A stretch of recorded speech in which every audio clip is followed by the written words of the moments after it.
Assalamualaikum warahmatullahi wabarakatuh.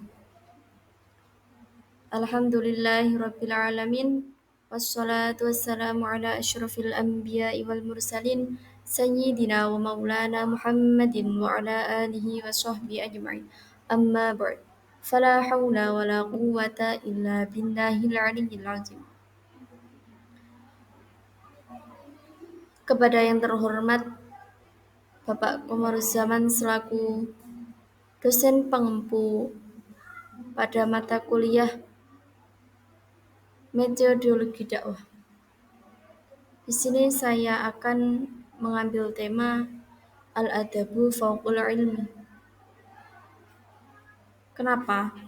Sebab pada zaman sekarang banyak sekali murid, mahasiswa atau bahkan santri yang di situ kurang mempunyai etika, tata krama, sopan santun, adab kepada guru, kepada kiai, kepada ibu nyai, kepada dosen. Oleh karena itu saya mengambil tema ini. Al-adabu fauqal ilmi. Adab itu di atasnya ilmu. Adab dahulu baru kemudian ilmu.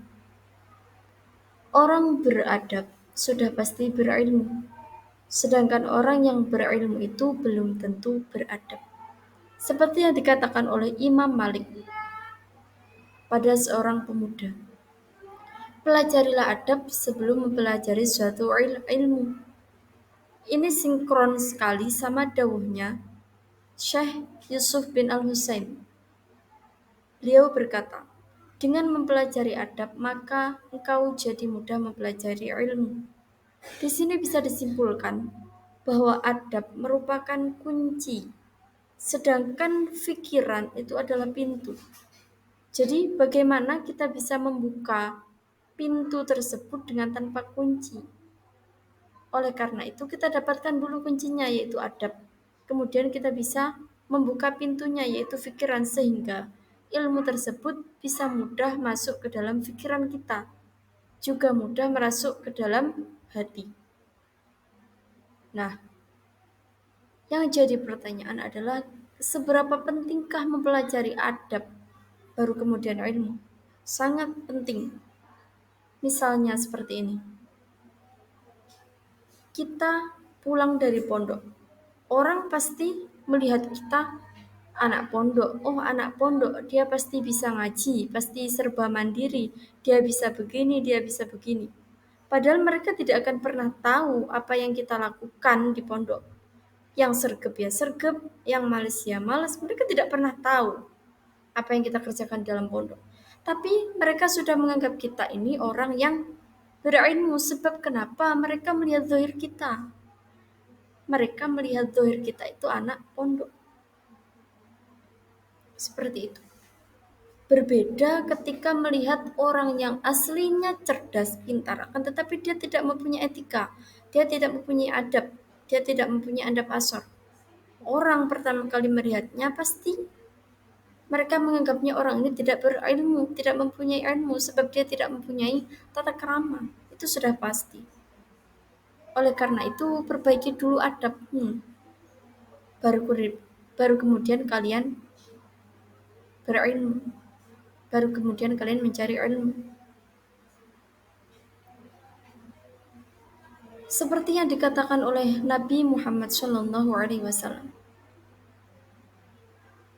Innama bu'itu liutammima makarimal akhlak. Sempurnakanlah akhlak terhadap makhluk. Entah itu manusia, entah itu hewan, entah itu tumbuhan. Ketika manusia berarti kita berbuat baik. Kita menghormati kepada yang lebih tua, kita menyayangi kepada yang lebih muda. Ketika terhadap tumbuhan, berarti kita menyirami, tidak memberantasnya. Kepada hewan juga seperti itu. Memberi makan, memberi minum, menjaga populasinya. Itu adalah termasuk cara kita beradab terhadap makhluk Allah.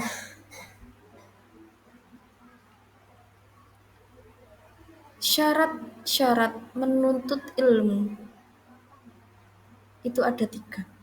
Yang pertama, ikhlas lillahi ta'ala, kita hanya semata-mata mencari ridha Allah.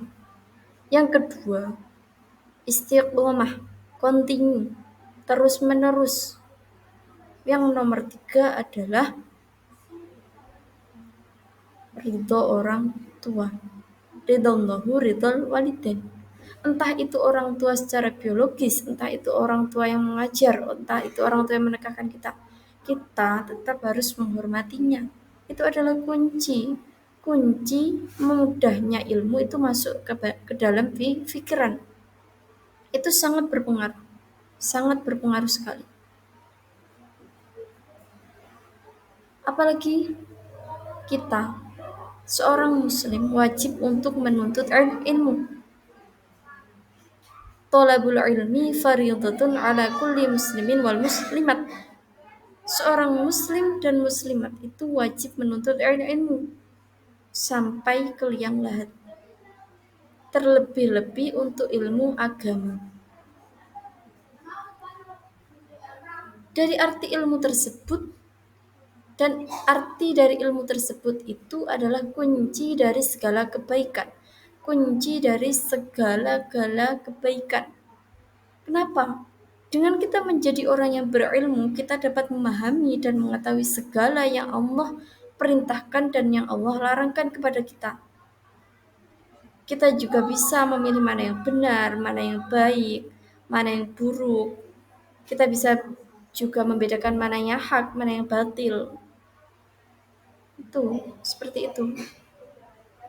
Oleh karena itu, kita sebagai penuntut ilmu harus memiliki adab yang baik. Kita harus memperbarui zahir kita, harus memperbaiki zahir kita. Karena tak ada manfaat bagi seorang yang berilmu tinggi, tetapi adabnya buruk. Tidak ada manfaat baginya. Tidak ada manfaatnya. Oleh karena itu, beradablah sebelum kalian berilmu. Al-adabu fawqul ilm. Agar ilmu itu mudah masuk ke dalam pikiran, mudah masuk ke dalam hati. Ketika ilmu itu sudah bisa masuk ke dalam hati, kita bisa memanfaatkannya. Sebab khairun nasi anfa'uhum linnas. Sebaik-baiknya manusia adalah yang bermanfaat bagi manusia. Jadilah orang yang bermanfaat. Seperti itu. Jadilah orang yang bermanfaat. Cukup sekian dari saya, kurang lebihnya wallahul muwaffiq ila aqwamit thoriq. Assalamualaikum warahmatullahi wabarakatuh.